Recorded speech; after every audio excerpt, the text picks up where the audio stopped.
আমার জিমের টাইমও হয়ে গেছে। দুধ চিনি ছাড়াই কফিটা এত ফ্ল্যাটে শিফট হবো আপনাদেরকে শেয়ার করব। এখন আমি খুব তড়িঘড়ি তাই সকাল সকাল খিচুড়ি রান্নার প্রস্তুতি নিচ্ছে, যদি থেকে কিছু টাকা পয়সা তুলে নিতে হতে থাকতাম। এই কারণে ভিডিও তো আপনাদেরকে অনেকবারই শেয়ার করেছি, কেননা আমি বিয়ের 2 বছর হওয়া সত্ত্বেও নিজের কোনো সংসার হলো না।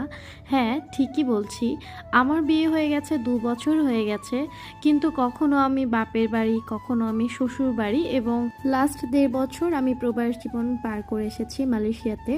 আচ্ছা, এর মাঝখানে একটা কথা বলে রাখি, অনেকেই আমাকে প্রশ্ন করছেন, আপু দেশে কবে আসবেন, আবার কি আসবেন নাকি একবারে চলে গেছেন, যারা কিনা মালয়েশিয়াতে থাকেন তারাই মূলত এই প্রশ্নগুলো করছেন।